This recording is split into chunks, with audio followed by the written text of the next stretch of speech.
Pagi, selamat siang, atau selamat sore mungkin buat anak-anak yang lagi di rumah yang berusaha untuk memutus rantai penyebaran virus corona dengan berdiam diri di rumah. Saya yakin kalian pasti tidak kemana-mana mengikuti peraturan pemerintah.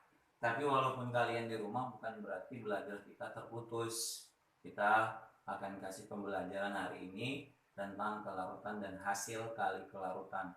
Tapi kenapa ini harus kita pelajari? Nanti ujian mid semester atau ujian tengah semester, nanti materi ini muncul satu soal di soalnya. Jadi makanya harus kita pelajari hari ini. Kalau nggak salah kalau minggu depan atau minggu depannya lagi kalian UTS ya. Nah perhatikan, hari ini kita masuk materi tentang kelarutan dan hasil kali kelarutan. Kelarutan ini bisa disamakan dengan molaritas, tapi sebelum sampai ke sana, kelarutan sama hasil kali kelarutan ini sering muncul di soal ujian nasional atau ujian USBN. Nggak banyak sih, memang selalu satu soal. Tapi biar bagaimanapun itu penting kita pelajari. Soal di UTBK juga ini sering, juga minimal satu soal. Makanya harus kita pelajari hari ini ya.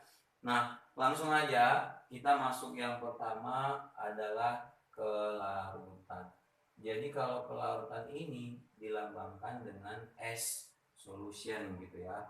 Nah, jadi kalau misalnya dikatakan kelarutan, ini kan tadi Bapak bilang udah dari awal adalah bisa disamakan dengan konsentrasi. Karena pada dasarnya kelarutan itu adalah konsentrasi maksimum. Konsentrasi maksimum zat terlarut dalam suatu larutan. Oke, itu kalau dia kelarutan. Next, yang kedua, hasil kali kelarutan. Kalau hasil kali kelarutan ini sebenarnya adalah reaksi kesetimbangan. Tapi kita langsung bahas aja ke topik rumusnya supaya lebih gampang. Hasil kali kelarutan itu kita lambangkan dengan KSP. Artinya apa? Perkalian antara bentar ya, perkalian antara konsentrasi kation dan anion yang dipangkatkan dengan koefisiennya.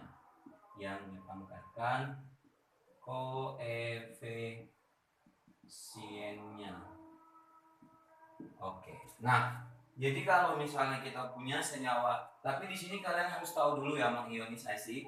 Seandainya kita punya senyawa AXB, kemarin pecahnya cemana? Oke, tahu ya, XA Y positif tambah YBX negatif.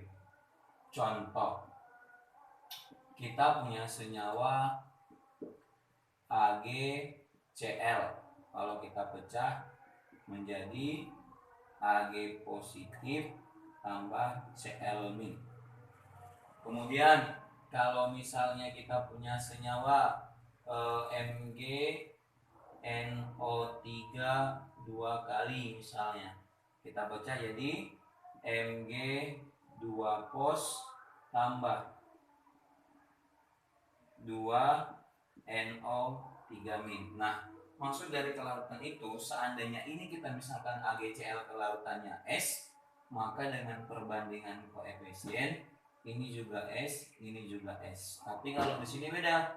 Kalau seandainya ini kita misalkan dengan S, ini menjadi 2S. Kenapa? Koefisiennya ada.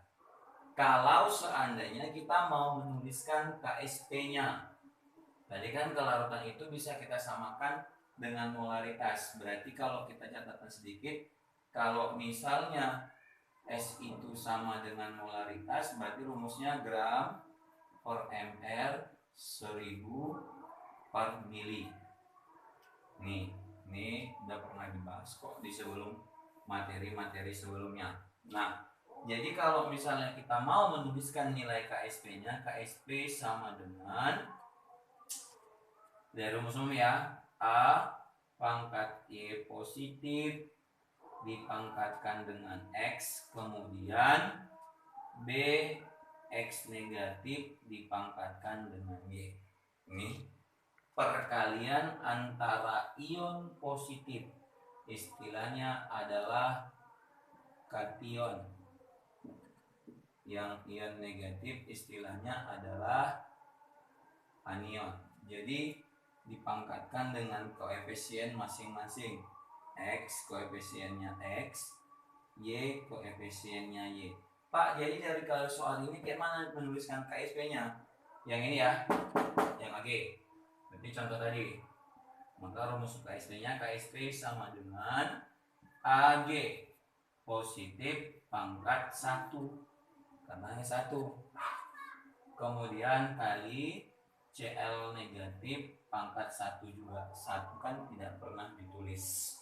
Tapi kalau untuk yang ini MgNO3 2 kali, maka KSP-nya lain. Mg2 positif pangkat 1 tambah NO3 negatif pangkat 2. Kenapa 2? Karena koefisien NO3 2 min di situ sebanyak 2. Makanya ini 2. Oke, sampai sini paham? Paham? Oke, selanjutnya kita masuk tentang kelarutan dalam air. Jadi ini nanti ada rumusnya, kita hitung. Bisa dibilang hubungan antara KSP dengan S. Jadi kalau misalnya suatu zat kita larutkan ke dalam air, kan akan terionisasi menjadi sempurna. Jadi tingkat kelarutannya itu bisa dihitung dengan menggunakan KSP-nya. Jadi bisa dibilang kalau kelarutan dalam air itu bisa dikatakan hubungan antara S dengan KSP. Jadi kalau begini, intinya kan kalian harus bisa memecah ion, kationnya siapa, anionnya siapa. Jadi kalau seandainya jumlah ionnya itu nanti jumlah ionnya 2, artinya jumlah ion kation sama anionnya 2, maka nanti langsung aja S sama dengan KSP sama dengan S pangkat 2. Jadi kalau seandainya mau kita pecahkan rumus si S, berarti akar dari KSP. Ini kalau jumlah N-nya 2. Ini rumusnya. Nanti soal sekalian aja dibuka kasih tahu. Kemudian kalau seandainya nanti jumlah N-nya 3 atau jumlah ionnya 3, jumlah ion 3, maka KSP sama dengan 4S pangkat 3. Jadi kalau seandainya kalian tanya S-nya, turunkan rumus, berarti KSP per 4 akar 3 kan. Oke. Kalau gimana Pak kalau jumlah ionnya 4, jumlah ionnya 4 sama aja. KSP sama dengan 27 S pangkat 4. Jadi bisa diturunkan rumus S-nya menjadi masing-masing gitu ya. Jadi kalau misalnya mau kalian tuliskan rumus umumnya, bisa. Rumus umumnya begini, perhatikan sebentar ya, saya hapus dulu. Kalau misalnya kalian mau turunkan rumusnya ini, tadi kan rumus umum kan ini, rumus umum Bapak Lingkar ya, rumus umum kan ini. Oke, berarti KSP sama dengan A pangkat Y positif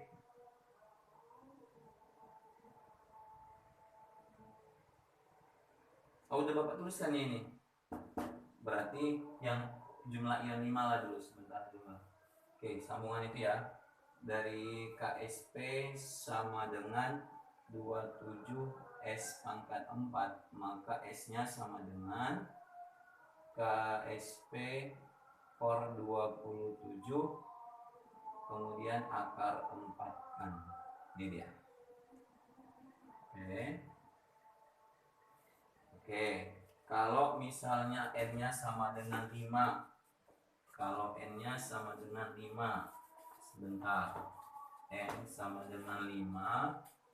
Berarti gini. N sama dengan 5. Jumlah ion sama dengan 5. Maka KSP sama dengan 108 S pangkat 5. Berarti S sama dengan KSP per 108 akar 5. Oke, itu dia. Kita langsung masuk ke contoh soal. Contoh soalnya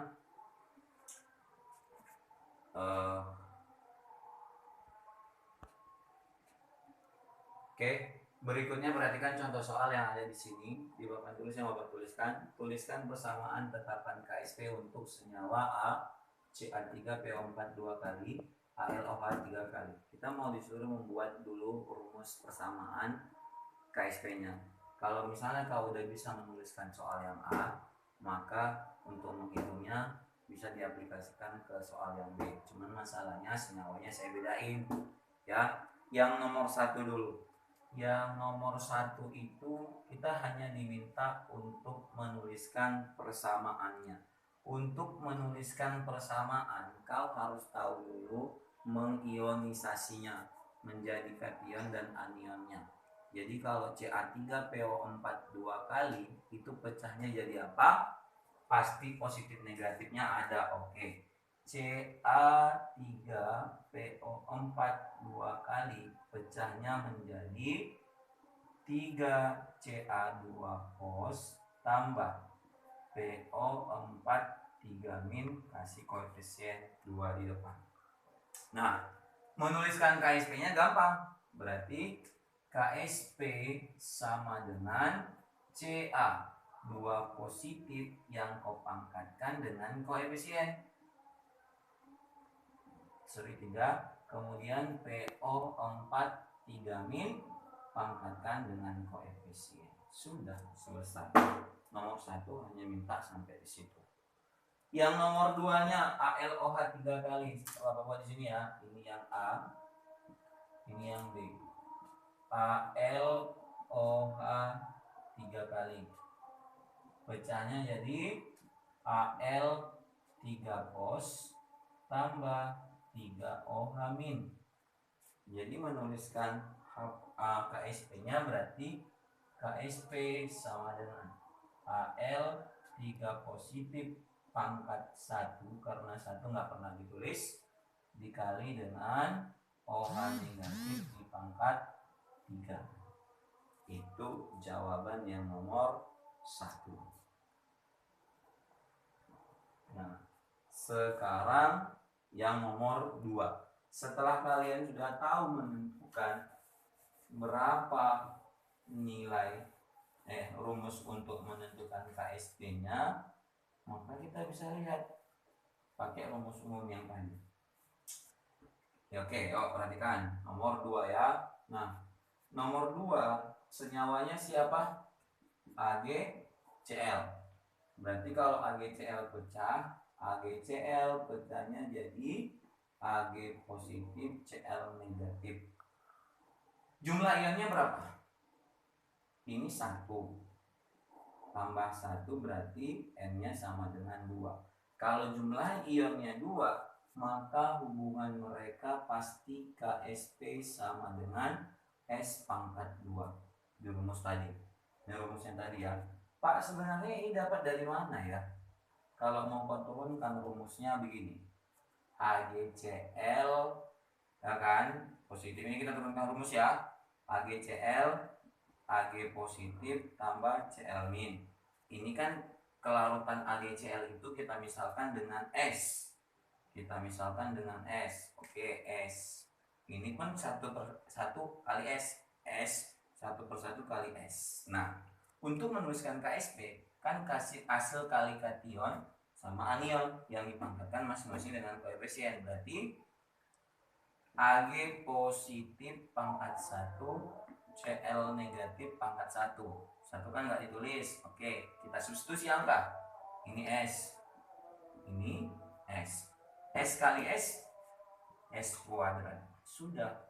Maka KSP sama dengan S pangkat 2. Sama kan? Sama. Jadi nggak perlu lagi, daripada lama proses kita mengerjakan, makanya saya kasih cuma tadi itu cara cepatnya. Jadi kalau misalnya jumlah n-nya sama dengan 2 atau 1 ditambah 1, langsung KSP-nya sama dengan S pangkat 2. Kalau nanti 3, KSP sama dengan 4S pangkat 3. Kalau nanti 2 sama 2, KSP sama dengan 27 S pangkat 4 dan seterusnya. Jadi ini kita hapus ya, karena itu tadi penurunan rumus saja. Nah, kita balik lagi ke soalmu yang tadi. Soalmu ini, tentukan kelarutan AgCl dalam air jika KSP-nya 4 kali 10 pangkat min 16. Berarti dia jawab. Oke, sorry, bentar. Kalau misalnya dijawabnya berarti gampang aja. Kan udah dapat KSP sama dengan S pangkat 2, ada rumus di atas. Kalau S-nya yang ditanya, sebentar dulu. Oke, kita isi dulu angkanya. KSP sama dengan 4 kali 10 pangkat min 16. Berarti KSP sama dengan S pangkat 2. Kalau S yang ditanya berarti dari akar KSP gitu ya. Masukkan. KSP 4 kali 10 pangkat min 16. 16 bagi 2, 8. Akar dari 4 sama dengan 2. Maka nilai S-nya adalah 2 kali 10 pangkat min 8. Paham? Sampai di sini ada yang mau ditanyakan? Saya ingatkan kembali, nanti kamu WA aja saya dari mana ya yang kamu nggak paham. Mudah-mudahan nanti saya jawab. Oke, berikutnya tentang hubungan KSP dengan pH. Kebetulan ini juga masuk soal saya satu di ujian mid semester. Oke.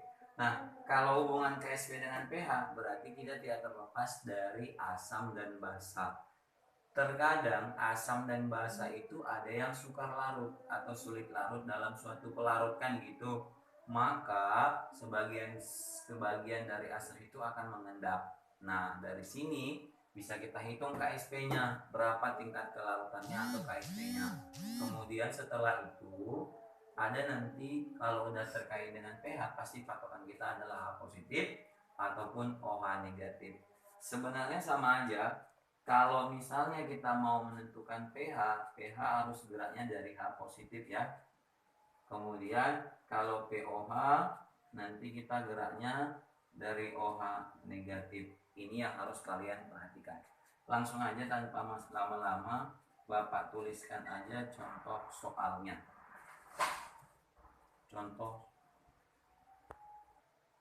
Oke, Bapak ulangi hubungan KSP dengan pH. Pokoknya kalau pH kita geraknya dari H positif, kalau pOH kita geraknya dari OH negatif. Contoh soalnya begini.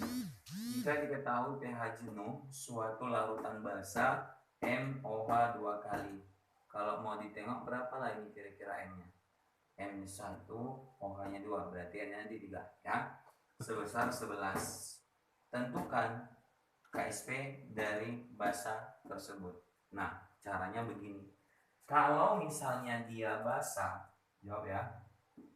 Basanya kan MOH 2 kali. Kalau kita pecah M2 positif tambah 2 OH min. Berarti nanti bisa dibilang N-nya sama dengan 3 gitu ya.